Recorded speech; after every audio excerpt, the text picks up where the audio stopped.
Ladies and gentlemen, we are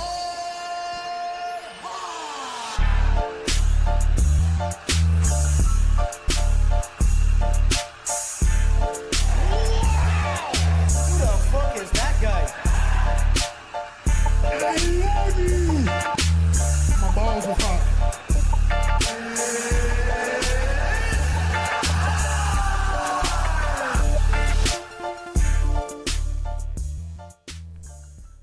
Wow. I feel different now.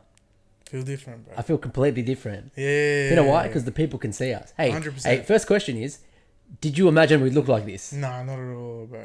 I wonder if people just... I wish I obviously, didn't look like this. obviously nobody knows what we look like. And now they know. The people know what we look like. And I think I'm a pretty handsome guy. So welcome to the casting couch. It's a bit like that, isn't it? Yeah, a bit like that. across the couch. Across the couch. Yeah. Across the couch podcast. Yeah, This is professional. I feel professional, even Yeah, though man. we're in your new place. Yeah, I'm renting this place, and Yeah. we've got a second room just for a podcast. We definitely did. Just get a second room just for the podcast. Welcome to episode 30 of Across the Cage video. As you can see, hello, how you going? It feels good, man. Feels good. Milestones. We're talking about milestones last episode. This is one of those milestones where I feel like feels good to be in a setup like this with chairs and a table and two microphones and Rob Whittaker's gloves and BJ Penn joining us. So thanks Rob for the signed gloves and thanks BJ Penn for being BJ Penn. Yeah. How you feel, bro? Feels good, man. Yeah. Hey, look, there's been real growth. Yes. It's not even just bullshit talk. Yes, I have growth in my pants right now from this setup. Just from G'ing up. Yeah. There's been real growth, man. Yeah, man. A bit of an uphill struggle for Instagram, Yeah. but no real growth on Facebook, man. Yeah. Ridiculous. Yeah, and the continuous support on Facebook and the little group of people, when I say little, when I mean, 1,100 people, almost 1,200 people now, it's good. It's good to see. It's good to see that we're reaching 1,100 people. We're putting out decent content and adding video to that now. Hopefully people get to see, us visually, and I feel like people get a grasp more of things visually. It's one thing to upload a video, but there's another thing to add people like moving their hands around and stuff, and just physically seeing someone talk. Also, hey. Oh yeah, you like my jumper, bro? Yeah. This is just prototypes, just playing around with it a little bit. You got one on too, so you got a customized. So this is the one. This is one that I rate. This is my personal favorite design. Yeah. So this is obviously the logo. Rob Kimmel, shout out to Rob Kimmel for the logo. That's this one. This is pretty much just the only one just on the front, and then Mark has a different logo on the front. Shout out to Stefan Giglio for that one. He did some hard work and made that one, and then you got this on the back of the jumper. So you got a blown up version of that on the back. So I think what we might do is we might throw out a couple of different designs and get you, the people, to decide, to vote, because we'd like to get some sort of merchandise out there. So yeah, bro. 100%, man. Yeah, making money moves, bro. As Cardi B says. Well. Anything to, because obviously podcasting is free and we give you guys free content. Now, is it good content? Probably not, but it's free content. So, again, we want to grow this to as big as we possibly can. And, doing little incentives like clothing, shirts, stickers, whatever it is. We're sort of inclined to do that too. Put back into this, not to fill our pockets, just yet. But to put back into, I guess, doing things like this, tables and chairs. Now we were gonna opt for Bunnings chairs, but we thought, you know what, we're gonna sit in a little bit of comfort. So I wanted to set it up, theme it with the Bunnings snag. Yeah, imagine that, just a snag like that with that dirty little thing over the top. Yeah, that's captured sausage grease for 10 years. It drips down. There's no ventilation. Yeah, it just drips back goes down. up and they go, yeah, mate, it's flavour. Yeah, it just drips back down. Hey, who are you donating to this week? At the Bunnings, yeah, at the Bunnings thing. Always to just a bloke named Trent. Or Islanders. Yeah. Just Islanders. Just a footy team. Yeah. A footy team where the under 8s are 7'5". Yes. Under 8, 7'5". Could take both of us. Could, yeah. Now under 8s, 7'5", or Bam Bam Tuivasa. Yeah, Bam Bam Tuivasa. Opening up, big ups to Bam Bam, opening up Muscle Bros in Mount Yeah, Druitt. yeah, shout out to Muscle Bros Mount Druitt. Now, how many times has that store been robbed since they since they opened up? I'm pretty sure it was robbed before they opened up. He robbed it.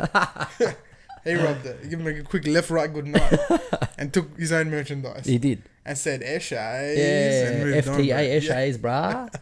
They actually had a really, really good turnout. It was awesome. I have to commend Bam Bam for putting back into the Mount Druitt community, because it's one that obviously we like to joke about a lot here, and it's obviously hit with, I guess, low socioeconomic status people. Yeah. And it's good to see him reinvesting into that area, and it's good to see him bringing the youth together. You know, they've got the UFC gym out at Penrith, which is only about 10 minutes away from there, which he does a lot of work out as well. But it's good to see the Muscle Bros there too. It's good to see, man. How are ya? I'm good, man. Yeah, good. Hey, man, do you need anyone to drive a scissor lift for you? You know what? Not right now. No, right now. But What if I about a do big need one, who do I need to call? Me. No. Me. Scissor lifting. Now, can I drive a car? But can I drive a You scissor can drive a lift scissor lift. at 8 kilometers an hour or 4 kilometers an hour down the highway? You fucking bet I'll try. Hey, it's quicker than some of the Deliveroo Uber Eats drivers. Oh, 100%, man. 100%. Also, we didn't get rid of the dog, so if you do hear barking... Yeah, if you do hear the dog, yeah. I haven't sacked the dog just for the podcast yet. It was a back and forth debate whether he should or not. Yeah. The dog survived. Well, we're 15 stories up. Yeah, so. well, he survived for now.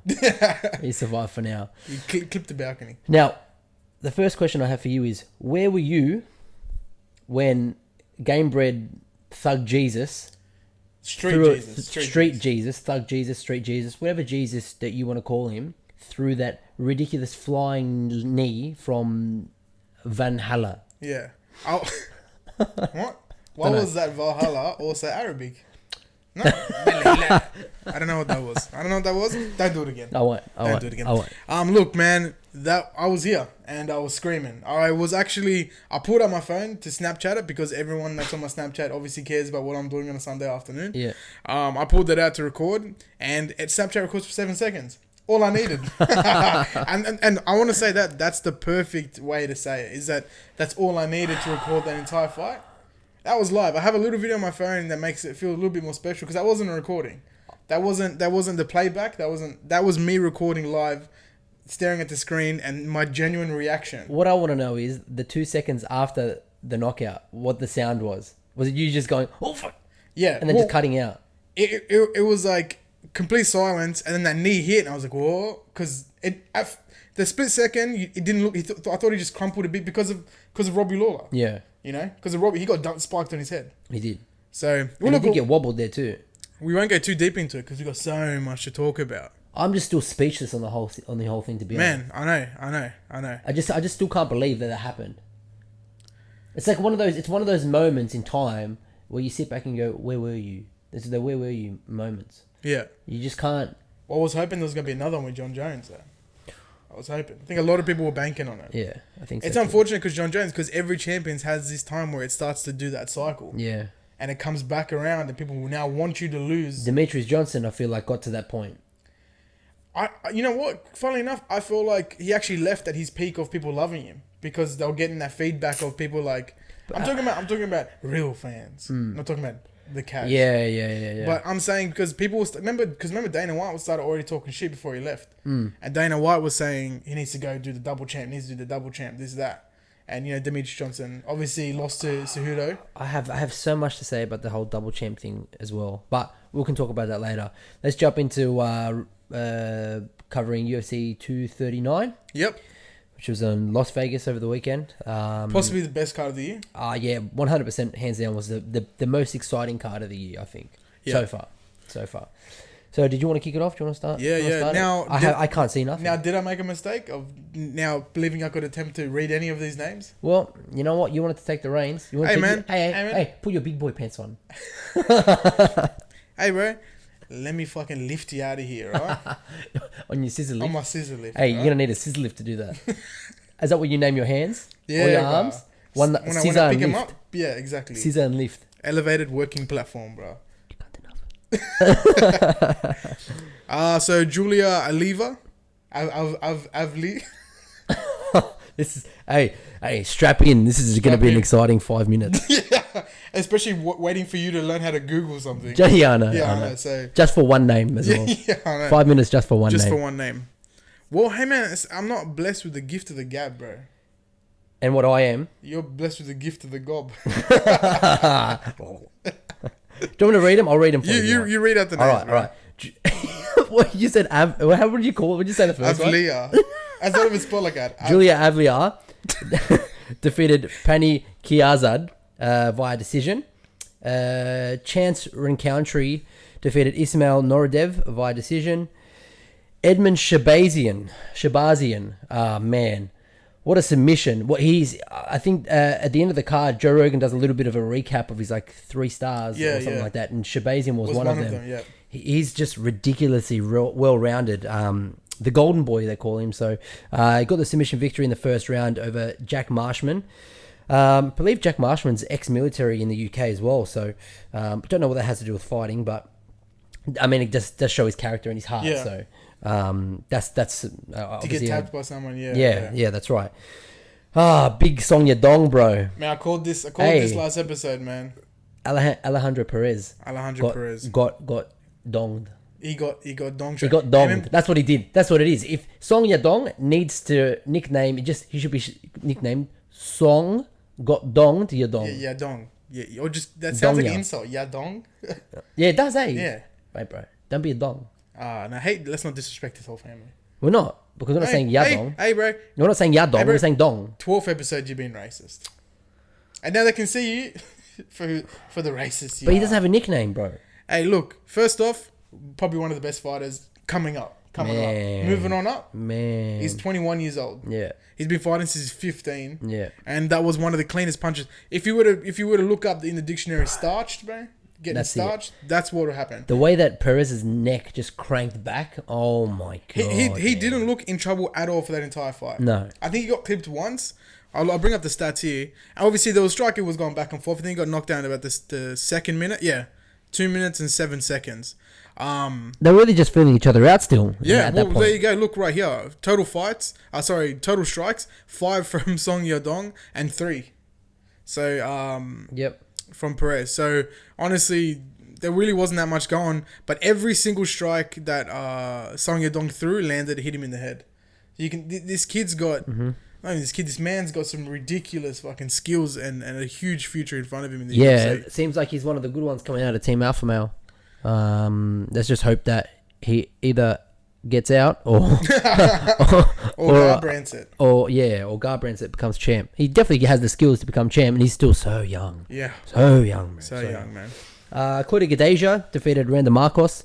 Bit of a non-event, to be honest. I do know that a lot of people were really hard on Gadeja. She moved camp for this fight, and after the fight, she was turning around and she was saying that she was kind of still adapting to new changes and new styles and new things. So that's why maybe she was a little bit hit. A lot of people thought both of them were going to try and take each other down and wrestle each other, because Randa Marcos is a ridiculous wrestler. Yeah, I honestly, this is, and you know, like I was speaking to you last week about how they called Damian Maia boring. Yeah. I call Damian Maia boring. For me, this was actually, if I had to use that term finally, and the only reason I say that is because of that, is they both have more levels to their fighting. Well, just look, okay, total strikes the whole fight. So Randa Marcos threw 3 strikes. 3 strikes. Because all Randa was doing was trying to counter. She was trying to counter. She must have thrown a fair few more. Threw 23. Of the whole fight? I feel like she threw more. She didn't land nothing. Yep. That's basically incredible. Okay. It. Yeah. Gadeja threw 11 strikes. No takedown attempts at all. One takedown attempt from Gadeja. No, unless they didn't count it. They mustn't have counted it. I saw it because at the end of the fight, I saw it. Yeah, it was towards. I think it was towards the end of the second round. She tried to take it down up against the fence. Yeah, that's right. So there was one. Here, let me double check this on that. Are you on the app? Yeah, I'm on the UFC app. Let me double check it on this.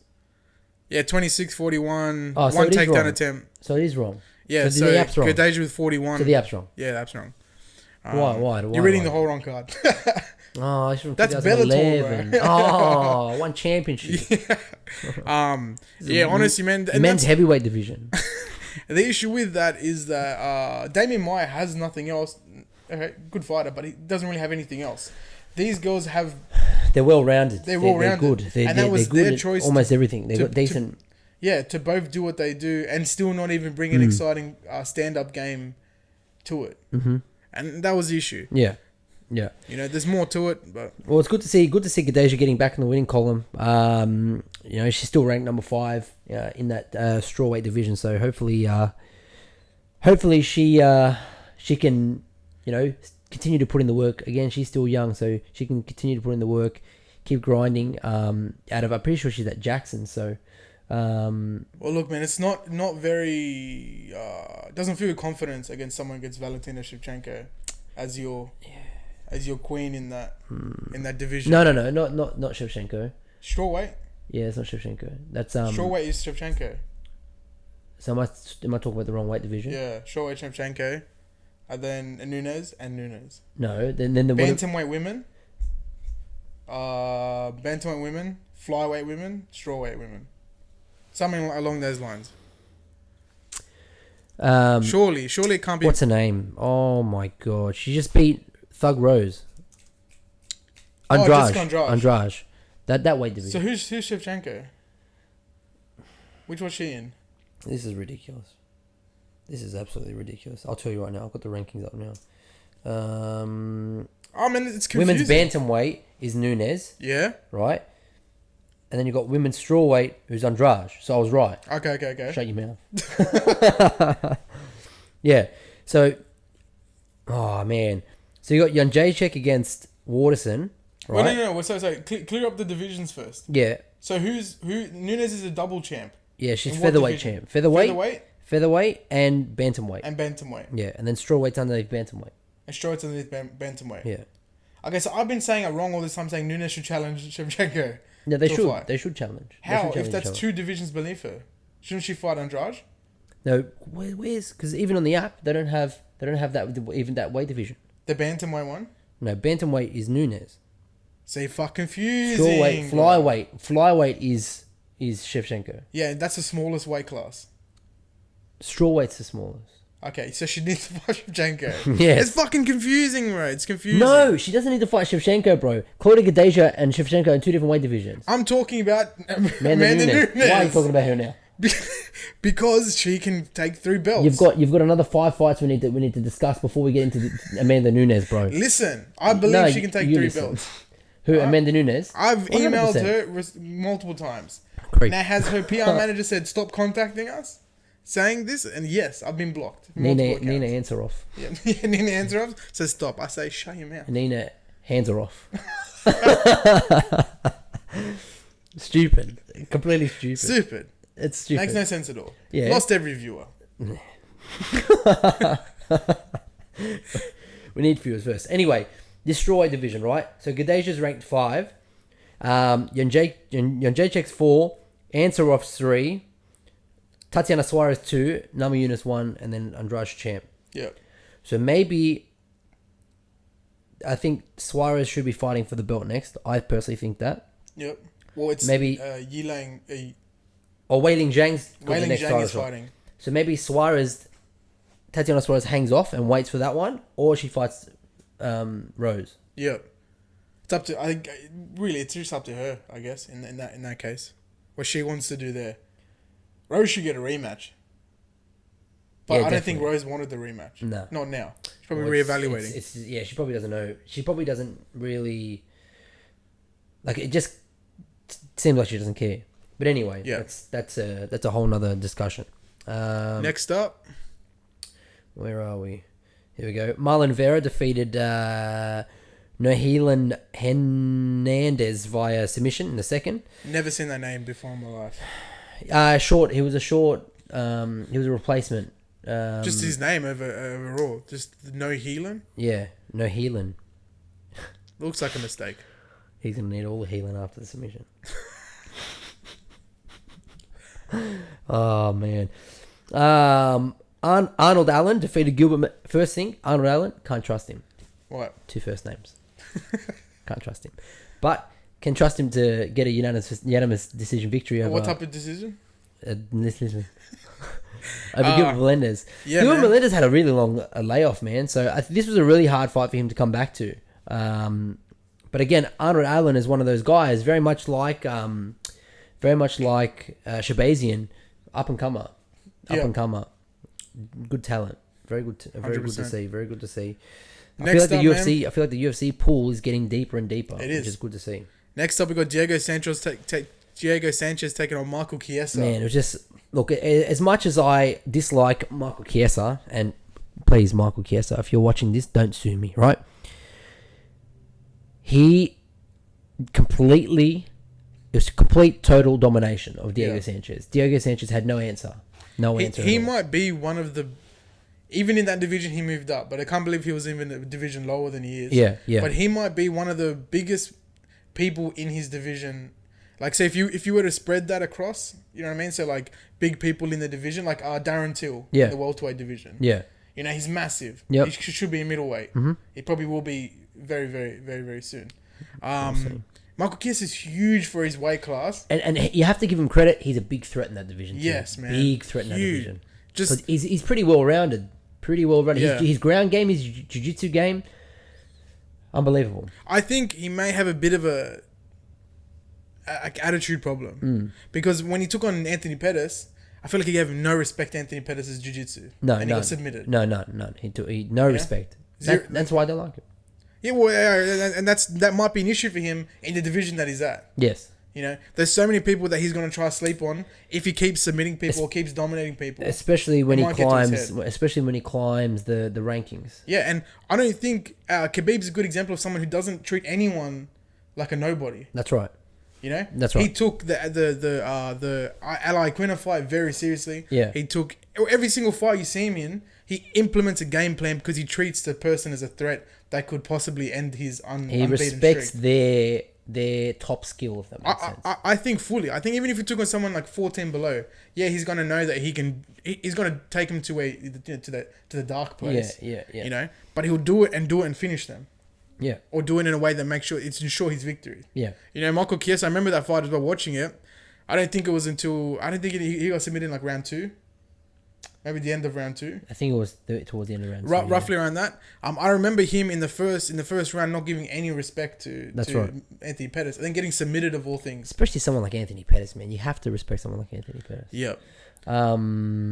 Next up. Jan Blachowicz. Jan Blachowicz. Everyone slept on him, man. Everyone slept on him, including Luke Rockhold. Oh, sorry, including Luke Rockhold. But I didn't sleep on him. You didn't. No. I think you were the only person in the whole world that didn't sleep on him. And Jan. Yeah, and himself. Now, the question that I have that I want to pose to you in regards to the beautiful Luke Rockhold is how badly do you think he wants to fight? How badly do you think he right now wants to become light heavyweight world champion? Look, I don't want to... there's a lot of examples as what I'm about to say that does reinforce what I'm saying. But I don't want to just impose my belief what his personality is. But he could not be more of a American bro dude alpha figure than you could ask for. I honestly feel like deep down it shreds him to the core that he loses. More so than any other fighder. He has to be one of the. He has to be one of the sorest losers that I've ever seen. He can't even. He doesn't even see the holes in his game, and that's his issue. He seems a little bit stubborn towards his own faults. He's only ever been finished 4 times, all by severe knockout. Every single time's by being a very bad knockout. Yeah. 3 of them by the left hand. Now, right hand. It might be right hand. I just think that. I just think Jan Blachowicz wants to become more. He wakes up, lives and breathes fighting, and lives and breathes wanting to become UFC light heavyweight world champion. And Luke Rockhold wakes up and he has a schedule. Calvin Klein at 2, modeling here this, interview that, and then I'll try and fit training in somewhere else. He has to wake up and brush all the girls off his bed. That's right. That's right. He's already become world champion. He's got to brush off all these models and you off his bed. And me. Yeah. I get, yeah. Yep. Hey, bro, gush about Luke Rockhold live on camera. that Hey, man, you can't deny how beautiful he is. But let's see how his jaw is after the surgery. yeah, broken jaw, huh? But in all seriousness, though, in regards to Luke, I just think that, you know what? He's become world champion he's become middleweight world champion. I just don't think the same desire to become champion again in a different weight division is there. It just seems like he's distracted in a different weight class. I personally don't think that he's 150 million% good enough to become world champion of that weight division, right? But it just seems like his mind is always distracted by something else. And I think that's what's hindering him at the moment. And I just think in this fight, it showed Jan just wanted it more than Rockhold. I disagree, man. I actually think he 100% believes he can be champion, and I believe that he has put in all the work. Is that he doesn't see the holes in his game and chooses not to close those holes. So man, tell me right now, when was the last time you saw someone as position themselves as badly as he did that entire fight? Yeah. So I'm talking about someone on his level. When have you ever seen that? Way off. Who gets snapped multiple times in that fight, or sets himself up to where he could have been finished and grins. Yeah. And grins and steps forward. He wasn't quick and bouncy like the Luke Rockhold we know. He wasn't stubborn. He was just stubborn. What do we say multiple times? Luke Rockhold had probably some of the cleanest karate. Yes. You know, you've got Sage Northcutt, Robert Whittaker, Luke Rockhold, people like that. You know, Lyoto Machida. Yeah. Like that have ridiculously clean karate. Yeah. You know a kick's going to finish you. Bro, that opening kick Luke Rockhold did was like it nearly tore through time itself to show old Luke Rockhold. Yes. Man, most people getting clipped with that in the head. Finished. If he caught Jan like that, finished. It's ridiculous. The dude, like you said, has every muscle in his body, in his ridiculously chiseled body. His ridiculous 4% body fat. Just constant, but that's having a bad weekend that he's still 4%. We still love you, Luke. Stroking that mic a little bit. I heard the mics. About 2019. Yeah, man. Hey, 2019. All got a crush on someone. Yeah, not me though. I did try to show my missus Luke Rockhold's account. Yeah. Didn't want to borrow it. Yeah, no. Didn't- You're good enough. You're enough. Didn't want to. Well, That's what she says to you. She then saved the profile and messaged him. Didn't even look at my phone. Slapped me. Said, "Don't show me. I don't want to speak to you ever again." But yeah, man. Look, I think that's it for him. I think that's the end of his run. Really? No. Like, look, he might come back. Dana White doesn't think he should come back.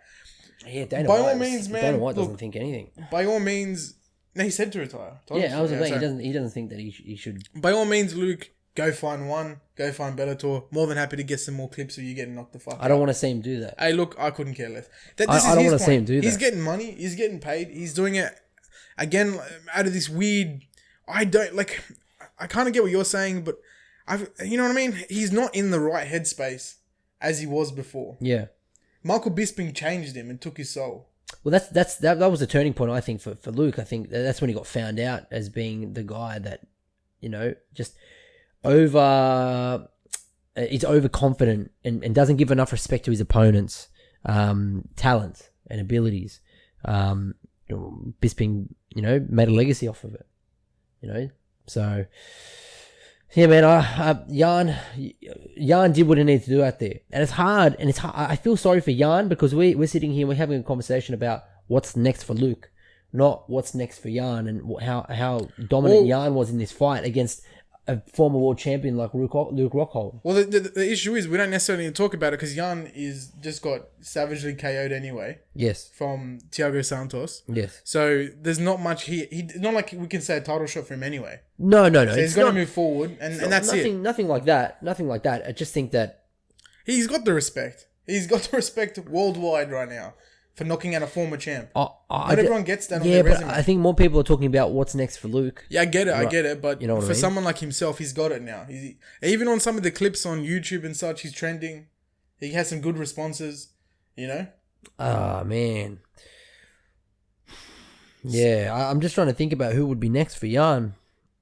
You know, you got people like Ozdemir, Corey Anderson. Who's Anthony actually, Smith Ozdemir is fighting Latifi, so that's not That's not Who's on. who's Anthony Smith fighting?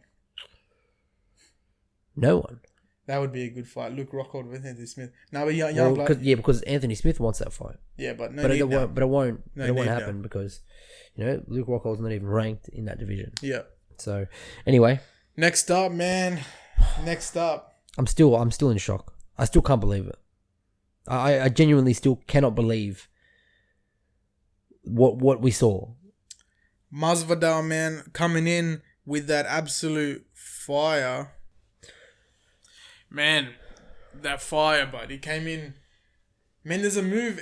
I was just going to try to reference a video game, but I can't remember the actual fucking move in it.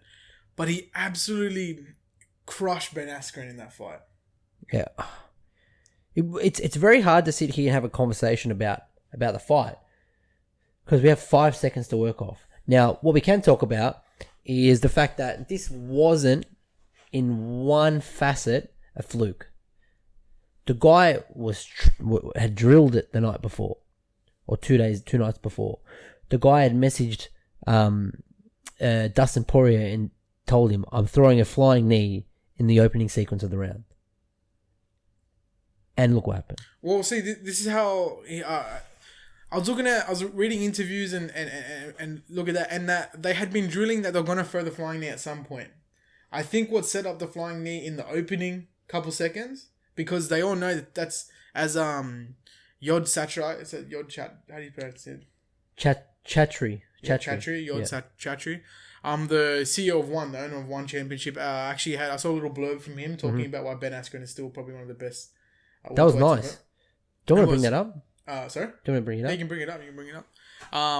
So, the fact is that's a high risk, low reward move. We've seen that many times. It does actually work a lot of the time. Who are the few people that have it done? Michael Venom Page did it once to Cyborg, the male Cyborg, crushed his head. Yep.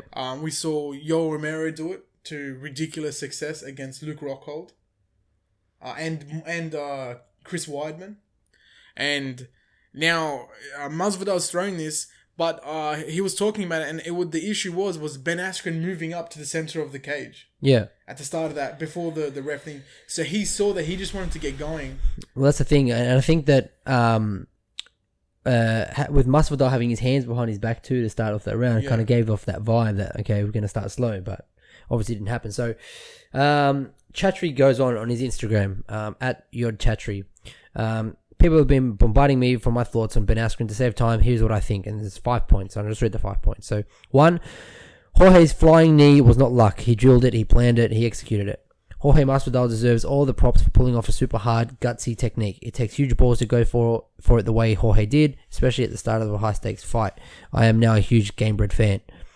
2, a flying knee is a high-risk, low-probability technique with KO consequences. It rarely lands clean. However, if you land it clean, it is good night.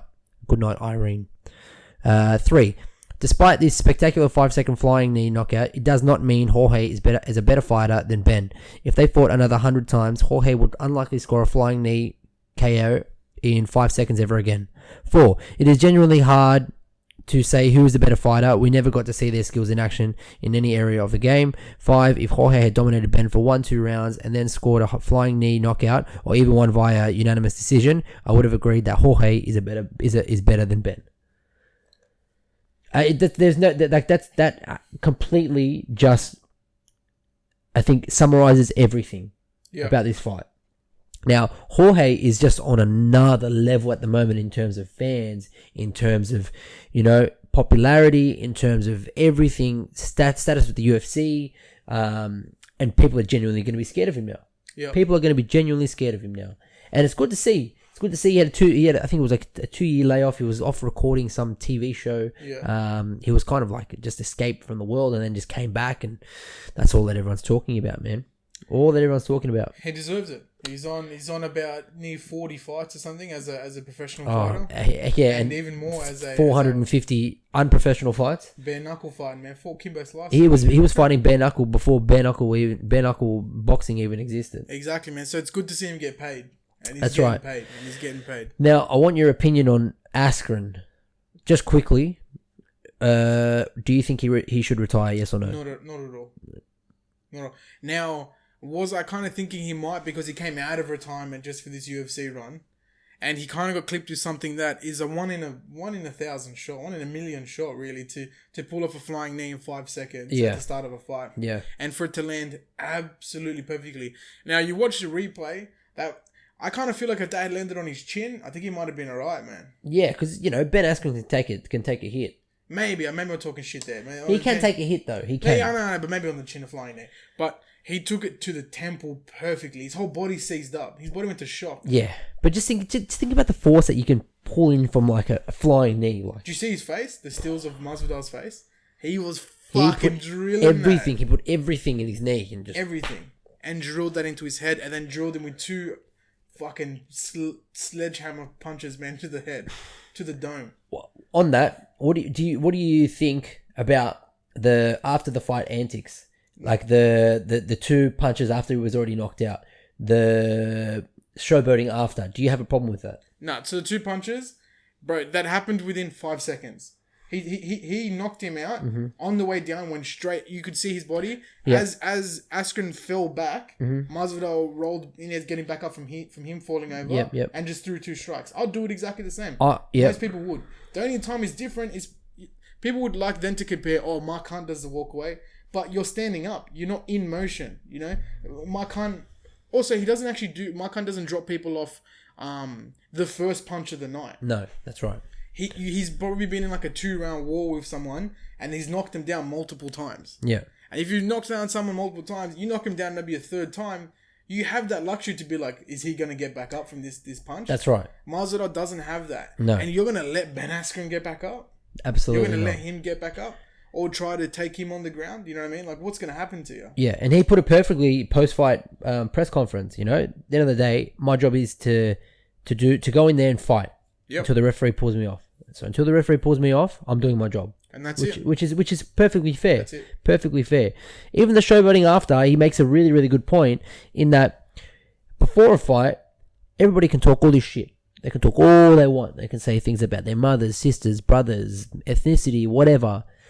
And then the fight's finished and you're supposed to just stand there and shake hands. You have a choice. You can do that. You can shake hands, whatever. Or you can do what Jorge Masvidal did. I've got no problem with that. Yeah. It is what it is. 100%. It is what it is. So, if they don't give Jorge the next title shot, it's hard, but because he's best friends with Colby. But he said he'll fight Colby. I don't know if they're best friends. They're close. They're friends. They're good friends. I think they trained together and they used to live together. Yes, they used to live together. For a while. Yeah. But Jorge, I think, just wants to become champ, so he'll fight anyone. Yeah, he'll fight absolutely anyone. So, exciting times in the welterweight division. Welterweight division. You Masvidal now. You got that. I'm Ben Askren. Hello, you. I'm Ben Askren. He does that as well. He's got that Cuban. Cubana. Yeah. That Cubana accent, man. Like where he mixes up English and Cuban. Yeah.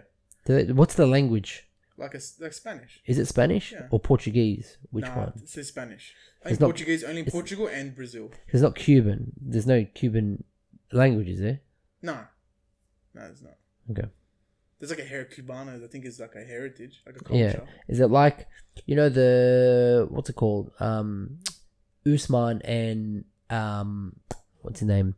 Adesanya. They speak some type of language. That's out of not Nigeria. Yeah, but it's like a slang. It's like half English, half. Oh yeah. No, I know what you're talking about. I don't know what it's called. Yeah, it's like slang. Yeah. It's mixed with it's a mix of the local language and English. Yeah. Yeah. Yeah, I know what you're talking about. You see them typing it to each other on Instagram as well. Yes, and then man. Yeah, and then I read it like they're talking. Yeah. And then I read what Francis says on Twitter too. Yeah. Yo, I deserve the next title shot. Don't talk about shit, bro. I get nightmares of him coming to the room, bashing me and stealing my missus. Oh, he won't do that. Why? Actually, probably too nice. Bro. Because he has a lot more respect than that. Yeah, he's a nice dude. He is. He's got a good heart. He does have a good heart. And he'll punch your heart out of your body. He will. Yeah. You know that scene? Oh, and I can't even talk about Avengers Endgame yet. Nah, do I spoilers? You're gonna spoil it for someone? I was gonna say something from this. It's no importance. Hey bro. Tony Stark dies. No. I love you 3000. Tony Stark dies. That's it. Hey, move on. The scene from Endgame where Hulk, merged Hulk, Professor Hulk goes to look for Doctor Strange. Yeah. and he comes across, I don't know what the character's name. The ancient one? The ancient one, yeah. And she punches him in the stomach, and they separate. Francis Ngannou power. 100%. Sending people into the spiritual realm. Yes, just 100%. Man, next up. the co-main. Look, did I say this last week that this was my... I think I said this was my most anticipated fight of the night. No, I think the Jorge Masvidal one. You think No, it was yours. It was yours. Was it mine? Okay, Yeah. then you. Maybe I This said is this. yours. I don't know. Maybe I'm a fucking liar. Like how I want to be on this podcast. Yeah, I know. Yeah. I know. You just look so excited to be here. You look at them. I'm just doing this though. The whole time. Amanda Nunes versus Holly Holm, man. Look, The greatest of all time. she's the greatest female fighter Of all time. and possibly lighter weight fighter of all time. So anyone in that little lightweight region, she could knock out many men, I reckon. I have a question. What's your question, Stefan? Do you think that she should be close to being the number one ranked pound for pound fighter in the world? She should be in the top 3. She definitely should be in the top Because as we know now, she's defeated every single ex-champion in that division. three. She's number 5. She's defeated all of them. Okay, she should be in the top 3 because she's defeated everyone Rousey, that Holm, Misha Misha, Tate, Cyborg. Cyborg, yeah. So every champion that needs to be defeated in her area She's got no one else. she is defeated. Who's she fight next? Well, apparently it's Cyborg too now, Yeah, which I'm not interested in. I am. Not interested in it. I'm definitely interested in it. You know why I'm not interested in it? But Cyborg will be close to retiring, I think. I feel like I'm not interested because Cyborg is going to take it slow, and then we might be in for a fucking really slow match, you know, because she's not going to do the same thing. How surprised would you be if Amanda Nunes knocks her out again in 58 seconds, or roughly? I wouldn't be surprised. I'd be, because then imagine Cyborg putting herself in that position. Cyborg put herself in that position because she's never been broken. And she finally got melted by someone. And that being Amanda Nunes, bro, the lioness. Man, Amanda Nunes versus Jermaine Durandamy. Wow. I don't think she can... no one can beat her. Durandamy's fighting this week against Ladd. Aspen Ladd versus Amanda Nunes. Man, the wolf beast. That wolf beast. That's... But I honestly, like, it's just so hard now to, pick against Amanda Nunes after what she's accomplished and what she's done. Yeah. It's crazy. It's crazy to see. She's the best ever. I've got nothing else to say. She's the best ever. Holly Holm, she's been champ before. She's been at the top. She's become a champion in kickboxing, boxing. You know what? Maybe it's time to, call it quits. 37. Maybe it's time to call it quits. Yeah, she's 37, you know. She didn't seem like herself in this fight. No, she didn't. She did not seem like... Again, we were talking about this before. It's very telling when you see a fighter buckle like that and flinch to the oncoming shot. Not that there isn't something to be afraid of in Nunes. There is. Well, that's the thing. When you're defending a shot, or when you're like absorbing any type of anything coming towards you, whether it's a ball or an object being thrown at you, your first reaction should be to tense up. You tense up your body. That's if you have no fear towards what's coming towards you, right? I'll say, for example, like me playing football, right? I'm a goalkeeper. I have soccer balls constantly being kicked at me, right? I'm a goalkeeper. So I know that I can't be scared of the ball, so I tense up, right? Yeah. The moment, even for players, the moment that you go into a tackle and you go in half-assed, or you like soften up or flinch a little bit, injuries happen. Yeah. Injuries happen. That split moment, you go, "Yep, I'm gonna be hit now. I'm really scared of about to get hit." Instead of having the mentality of, "I'm gonna absorb this and come forward with it," that's what happened there. The point is that as a fighter, as someone who drills this, and for her, it's got to be 2 decades now. At 37, she must have been in martial arts since she's been like an early teen. Yeah, as a child, her body's been through a lot, and she's in amazing shape. Yeah, my point is that they probably shouldn't be flinching like that. No, that's right. And you look at people like Misha Tate. She lost twice, and then that was it. That was it for her. She goes, "You know what? I'm done with fighting. I've become champion. I don't need to do this anymore." And now look at her. She's vice president of one championship. The ironic thing about that is that Holly Holm beats one of the best grapplers and then loses to a grappler. Mm-hmm. Rear naked, a tough rear naked by Misha Tate as well. Not only loses to her own style of fighting, which is crazy. Yeah. crazy. I was talking about crazy. Misha Tate, but then she loses. Sorry. Yeah, that's what I'm saying. Holly Holm loses to Misha Tate, Yeah. and then loses again, and then lost, and then won, and then lost. Yeah. So she's 2 of her last 6, I think. Yeah. 2 No. of her last 7 or something. She's not doing too well. 5. 2 for the last 5. I think it might be more than that. Yeah, but she's not doing too well at all, and it's a shame. It's a shame. Now, the big question that's always going to Instagram is Jon Jones boning her. I won't be disrespect. I don't put no disrespect on someone who's been an ex-champ. Yeah. Okay? And I'm sorry to take it to this, year 7 level of humor and rumor spreading. John and Holly sitting in a tree. But let's be straight up. I could feel the tension through the Instagram video. Maybe they're just really close. Maybe they're just really... 100%. 100%. Now, Amanda Nunes, go for a 3rd belt. I said it 6 times in this episode already. I'll say it for another 2 times. Go for a 3rd belt. Go for a 3rd belt. Be the first person to ever do it. Because she can do it. She definitely can. She looks pretty healthy at her current weight. Her bantamweight. Yes. She looks healthy, but that's probably the fittest that we've ever seen her too. So, I feel like she could do that. Because her only issue is lasting the later rounds. That's Amanda Nunes' only concern and only issue is lasting 5 rounds. Doesn't need her. Because she lost. I think she lost it. But the only person to beat her, which I need to bring this up real quick before we go on to the last fight, because we're already pushing this episode. Well, we're dragging everything out of this episode because there's so much to talk about. But the last person to beat her is who just got eye kicked? Kat Zingano. That laugh. That's my laugh, alright? UFC said, can anyone beat her? Something along those lines. Can anyone? Can anyone? Kat Zingano said someone has, and she meant herself. Kat Zingano is one of her last 4 or 5 or something. TKO due to cut above eye. Cut in eyeball.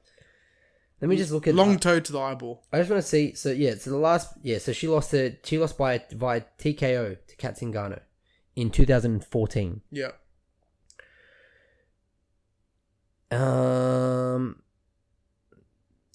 was one other one that she lost in the UFC. Man, she's 1, 2, 3, 4, 5, 7, isn't it? 6, 7, and 9 in a row. 9 in a row wins. Bro, that's it. She's already beaten Shevchenko. She beat Shevchenko twice, but one of them split decision. Yeah. Hey man, run it back 3rd time. Doesn't matter if you win by a meter or a mile. That's true. Winning is winning. That's which is a good segue into the main event. 100%. That's why I did it. That's why I do what I do. I'm not a fucking amateur, bro. Even though we're on an amateur podcast with 6 people listening. Hey, we're not amateur. We've got a studio now. Yeah. Hey. Read it and weep. Read it and weep. Jon Jones versus Thiago Santos. I don't. It's very hard. Jon Jones did what Jon Jones needed to do for Jon Jones to retain the title. Look, I'll be straight up with you. There's a lot to. Is there a lot to delve into this fight? Because there's 2 ways to look at it, and this will kind of decide whether we go too deep into this or not. 1, Jon Jones. Do you believe that his game plan really was to not wrestle? 2, do you think he felt he couldn't risk it?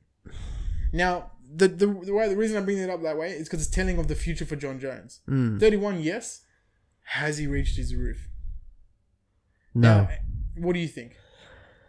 So to answer your first question, I think that Jon Jones had a game plan, and I think his game plan steered more towards avoiding the power of Santos, but doesn't really make sense, because if that was the case, he could have utilized his takedowns a lot more.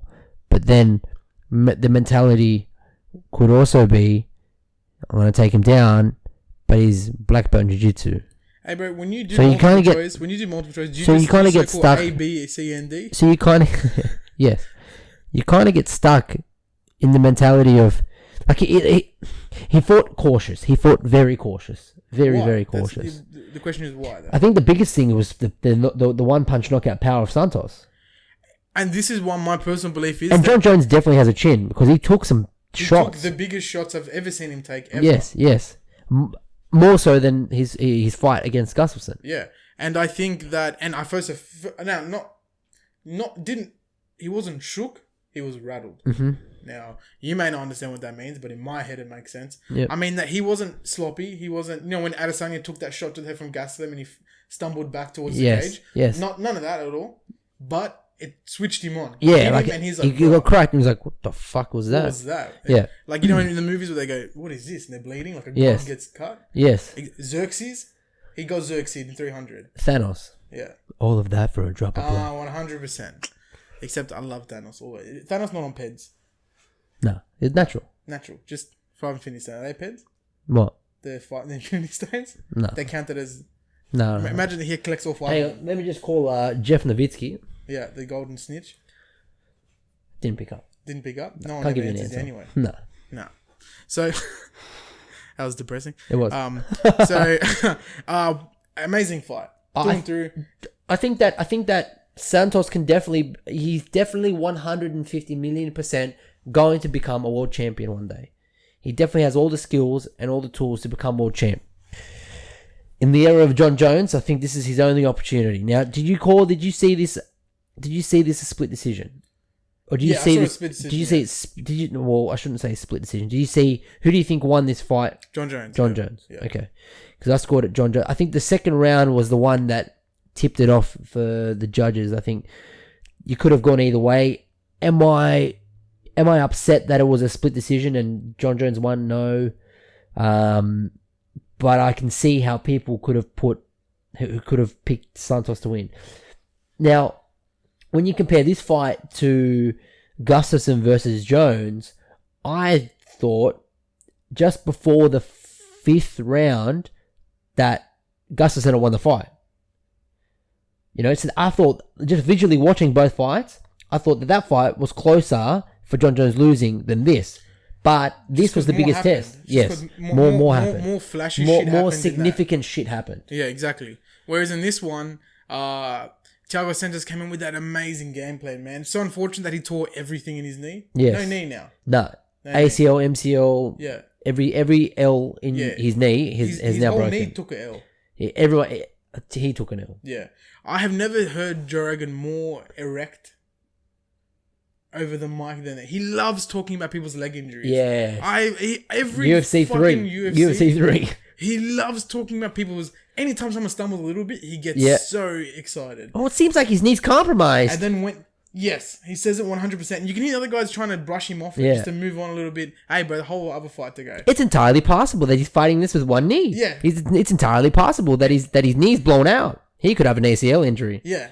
And the funny thing was, he was saying that about Jon Jones. Yeah. In the opening rounds. Exactly. He took one shot to the leg. Wow, his knee's compromised. Yeah, says it straight away. Yeah. But he loved it because it reinforces him because we saw the leg buckle multiple times. Yeah. I was watching that with my mate, and the moment it buckled, I'm like, this is finished, because he was on track to I believe, winning that fight. Yeah. If he had been able to put out a bit more output on those leg strikes in the beginning, 1, 2, 3. Yes. He would have had that completely. Very, very hard. Very, very hard to see, an opportunity like that for Santos go to waste, or not really to waste, because nobody lost in this fight. Santos' stocks have gone up. Jon Jones kind of stayed the same. Maybe his stocks went up a little bit as the greatest, fighter of our decade of all time. Well, he's now in 13 championship title fights. Crazy, absolutely crazy. George St. Pierre. Yep, absolutely crazy. Do you think that Hamill fight should be taken off his record? I can't believe I asked you last week. Oh man, that's hard, because then you can go through. It opens a floodgate, aren't it? A slippery slope. You're like, if that's going to be taken off, then this one should be taken off, and that should be taken off. Exactly. I personally think it should be taken off. I think it's bullshit, because he was completely dominating that fight, and you're going to DQ him on a 12-6 elbow. Yeah, but the rules are rules. Rules are rules. Bro, we see 12-6 elbows thrown all the time, and then they just go, watch the elbows. Yeah, but that's it. Shit happens sometimes. He threw one elbow and it stopped. Ben Askren, Robbie Lawler. What happened? You want to get rid of that? He was awake. He wasn't different. Out. It's completely How? different. How? Completely different. He was out. He said he was awake, and he said that was all part of his thing. You can take that off? You can dispute it. I don't think. No, man, take it to the tribunal. Who, me? If you want. Fuck you! I'll take you to tribunal, bro. What for? And I'll lift your casket into the sky on my scissor lifts. I'll sell Mel Franklin to you, bro. That's all I can do. That's my talent. Oh no, I wasn't expecting much. That's my talent.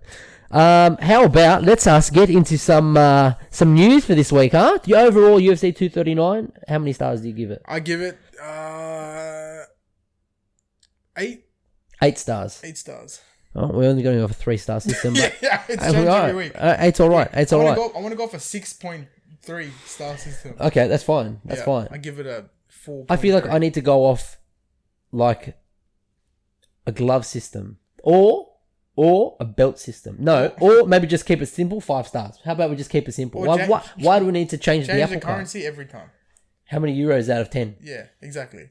4 euros out of 10. You convert that to Australian dollars. Yeah. 17. Yeah. Good one. Well, guys. What do you reckon? That's it? Yeah. A long episode today. And what we're going to do with the new setup and whatnot, I think that we have the capacity and the availability to now do 2 episodes a week. So I think depending on obviously the fight card, today was completely different because the fight card from the weekend was just too intense and a lot of talking points, a lot to talk about. So today's episode will just be based solely on UFC 239.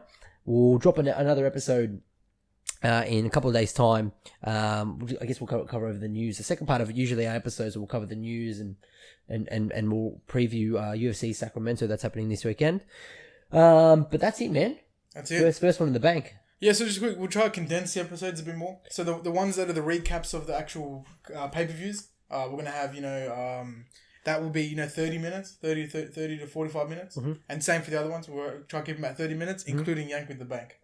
Yeah. We need to get Mr. John Orlando. We're going to have him on live. Got to get him more involved. And yeah, so we'll try to get him in here. We should get a picture of John Orlando. I already had plans. To have a picture of him in there. We got to link his dentist because he got them pearly whites. He's got them pearly. Hey, Hollywood Smile. Shout out to Hollywood Smile. Hollywood Smile. He's got that American Dream smile. Hollywood Smile, Las Vegas. So it's where dreams come true in his teeth. Except for John Orlando, if you're in the World Series of Poker.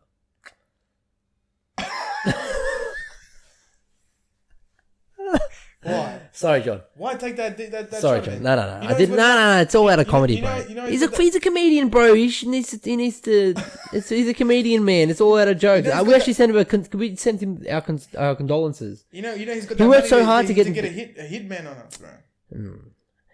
All right, John Wick. Don't touch my dog.